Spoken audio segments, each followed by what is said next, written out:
Hi, I'm Lorell. I'm a youth ambassador at Attentive Social Enterprise, and I'm here today with Montell, our coach, and Ari, who was supposed to be here, but she just disconnected. But she should be here soon again. And today we're going to be going over the Italian opening. So over to Montell. Excellent. Okay. Do you know what the Italian Open is? If not, I'll go through it. I think we've done it before, but I can't remember which one it was. So I think we'll go through So it. the first three moves are the same. Okay. That is like the King Pawn opening. Okay.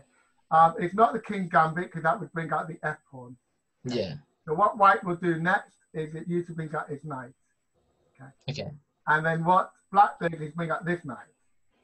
White brings out this piece. And this piece is all the same. Like this actual opening is always the same. Okay. And then what that does is it leads to a number of different options and ways to play from here. Okay. We are playing as whites. Yeah. Okay. We'll just let Ari get into the game.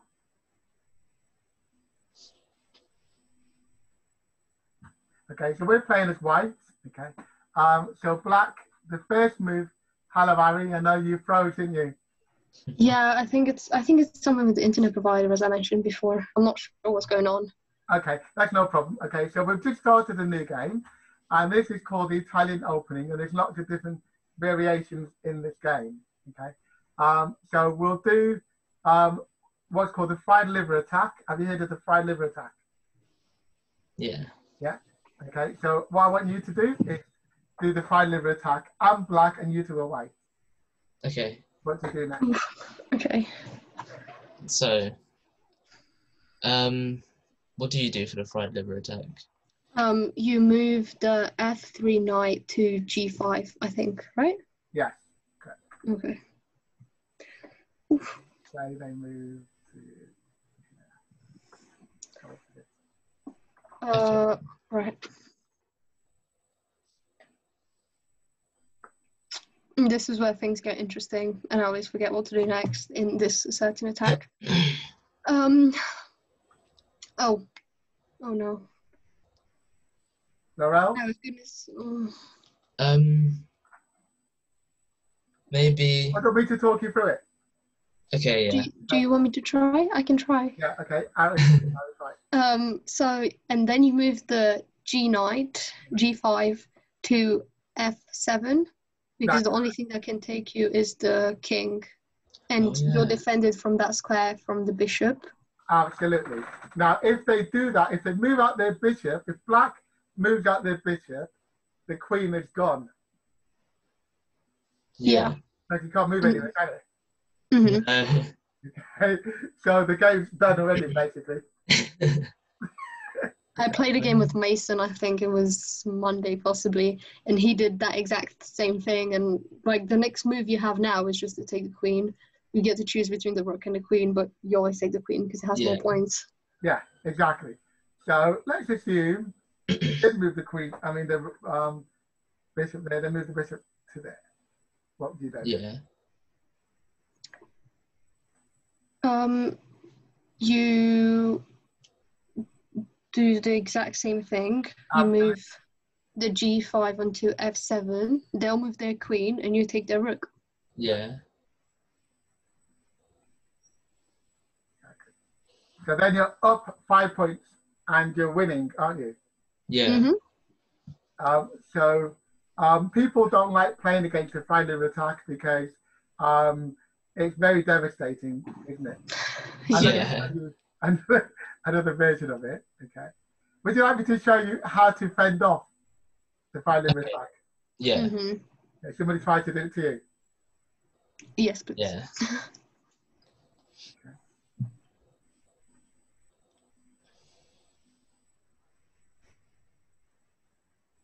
So you know, if they do this, they're almost definitely going to do fried liver attack. Mm-hmm. Yeah. Bring up your bishop, not to there, because you leave your queen to here. Okay.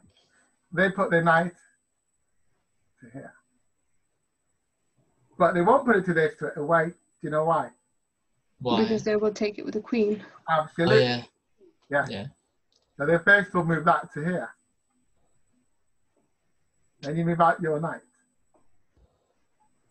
Then what would you do next? What do you do as the? White. What are we? You're white. You're white. You still go there, won't you? You still go. Yeah. Still go Yeah. there. Yeah, because you're still going to hit that square. Okay. Mm-hmm. Now imagine if you're playing like this and you're black. How would you get out of that? Somebody's going to do 5-lever attack against you. Move the rook from H8 to F8. Yeah. Right? That's one way. I was going to say the queen to E7. Well, the queen to E7. Okay. That is another possible way, okay, to do it. Okay. But then they will still bring out pieces. They've still got that square covered. They're still dominating like the center of the game. Yeah. Let me tell you the best thing to do. Okay. People wouldn't think about doing that, would they? No. And That was the most unexpected thing. what happens, right? It's check. Yeah. Yeah.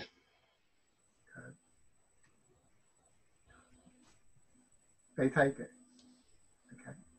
Now, because they take it here, what you can do is you can then call check again, right? And then you're attacking the knight, and the king can't move.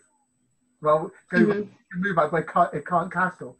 So where would you go to if you were white in this situation?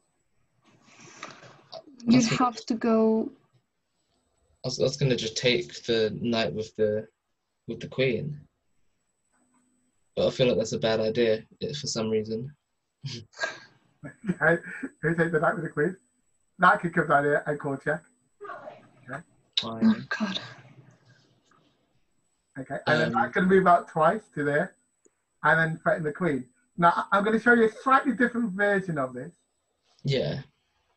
Okay. So again, 5-lever attack. So that goes to there. That goes to there. Okay. Now, if this goes to here straight away, then it's defending that square. So you know you can bring out that to here. So let's assume again you are playing as black. Yeah. So they're in this position. Okay. You can either you can't move to there yet. You can move out your bishop. Okay. Or actually, if you're black, where would you go to in this situation?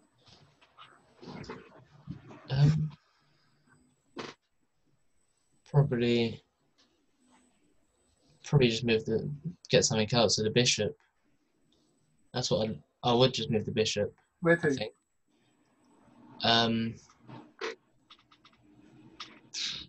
I'd probably do either C or B maybe. I would think E, but then we've seen what happened with that. Okay. So. Which one, Ari, of these two?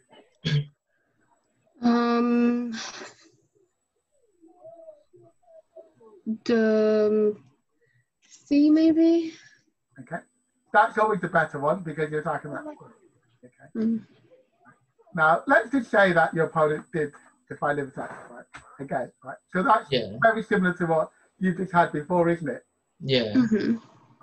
So what would you do if your opponent did this to you and you were white? Sorry? You're black.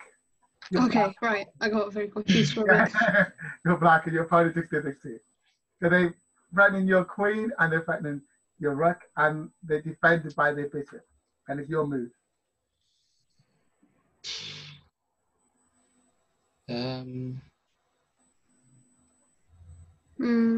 You'd have to move the queen.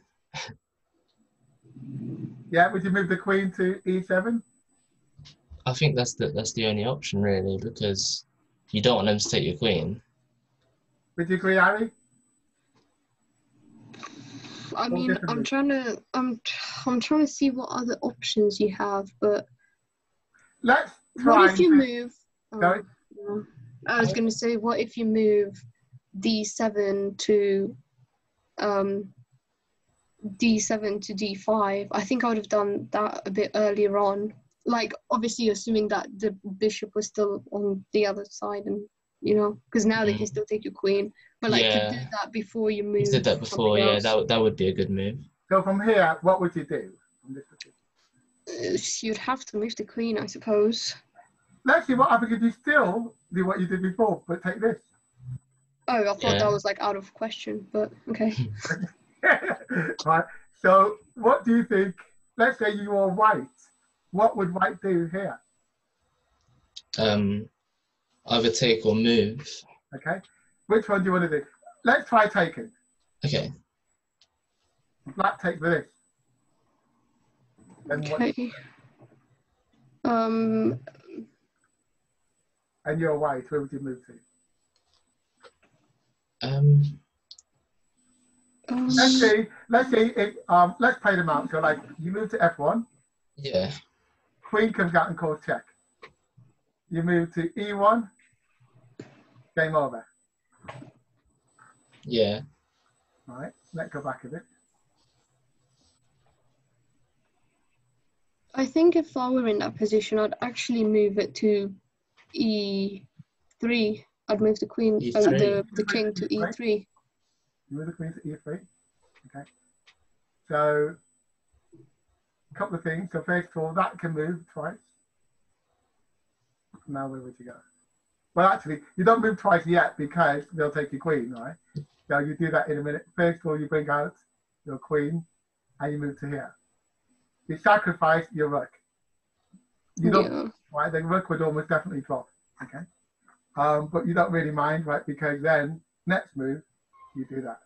Because what you want is the king to come out. Once the king comes out, they're going to be devastated. Yeah. Okay. So, where would you move to now?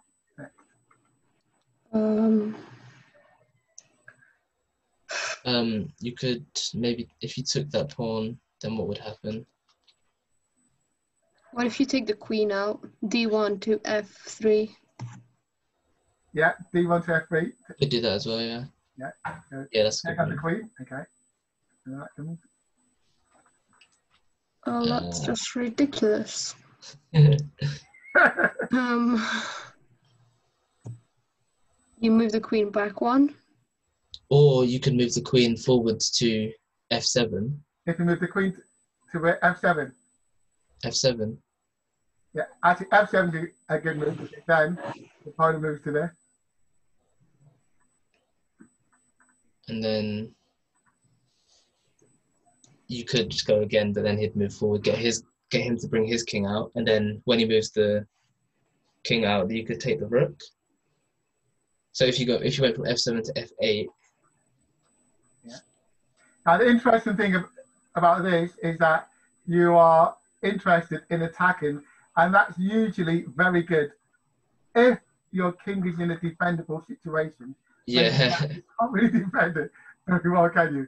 Because if you look at where your king can actually move to, how many squares can your king move to? Not many. Not many. It can only move back to E2. It can't move to E2.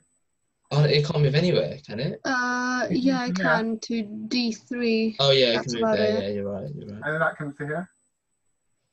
Yeah, no. It's on the ropes. No, it can't move anywhere, can it? Game over. Oh yeah, it's game over. It can't move anywhere. So we come back to the point here, whereby the bishop coming out and taking that pawn. Yeah, so that came up.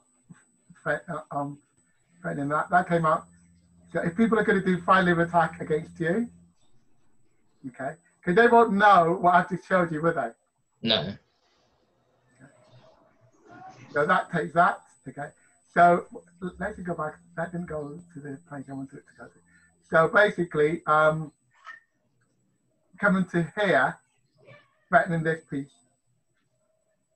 So even if you took that, eventually they will drop, won't they? Yeah. Yeah. Okay. So what we're going to do is finish this game here, and then we'll have another recording.